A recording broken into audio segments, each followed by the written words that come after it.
Okay, besties, I need to talk to y'all. I just watched a TikTok of this lady, and I'm going to tag her in my TikTok because I don't remember her name.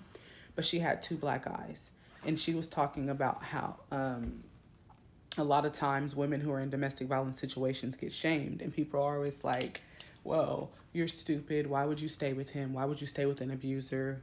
Blah blah blah. Woe is me, right?"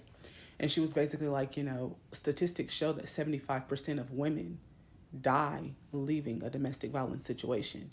And she's like, you might not understand it if you've never been in it, but instead of judging a woman or blaming a victim, realize that this is a generational thing. Most women who are in domestic violence situations watch their mother be abused. Or most men who abuse women watch their father abuse their mother. Like, this is a generational thing. This isn't something that people just choose to do. It's something that's implanted into their mind. And outside of that, 1 in 3 women in the world have been in domestic violence situations or are currently in one right now. And 75% of them don't make it out without dying. Knowing those statistics, that alone, whether you've been in the situation or not, that alone should show you that it's much deeper than just leaving. No abuser starts off hitting you.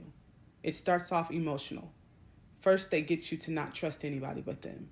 Then they get you to not want to be around anybody but them. They isolate you by saying little things like your family doesn't really care about you. She's a fake friend, pointing out the flaws in everyone around you, making you feel only comfortable with them. Then they'll start depriving you of certain things emotionally. If you guys are in a sexual relationship, they'll start depriving you of sex and only giving it to you when they feel like you deserve it. Then they'll flip on you and start cussing you out or calling you out of your name. See how much of that you take. When you're already emotionally bogged down and emotionally you feel like they're the only person who loves you, you're going to keep running back when they're only emotionally abusing you because you're like, it'll get better. Then comes the hitting. And if you stay through the hitting, it's always because emotionally you feel depleted and you feel like you can't go anywhere else. They've already threatened your life, or they've already told you what they would do to you if you left. They've already done that before they start hitting you. So you're in Stockholm syndrome and you feel like you need to protect them, so you either don't tell anyone they're abusing you or people realize that they're abusing you and you defend them. All of this is not only generational, but it comes from psychological things. There's something happening inside of here for you to be in an abusive relationship. They have a stronghold on you. It's demonic. Being a Christian and reading the Bible and walking with God and allowing Holy Spirit to lead me now has showed me that the reason why I was in an abusive relationship for almost 7 years with my ex-husband and for 3.5 years with my ex-boyfriend, the reason why was because I watched my mother be abused. I watched my father abuse my mother, and then both of my parents were sexually abused as kids. So there was a lot of things that happened in my family line that got me to a point where someone is abusing me and I feel too scared to tell someone. I wrote a book about my life called Faith, Family, Freedom, The Rosie Experience, and it's published on my website, rosieexperience.com. I would advise you to go and look that book up on Barnes & Noble or Amazon, or get on my website that I just told you about and read it, because it explains to you literally from childhood to adulthood how I lived in a victim mentality, what caused that victim mentality, and what God did to bring me out of it.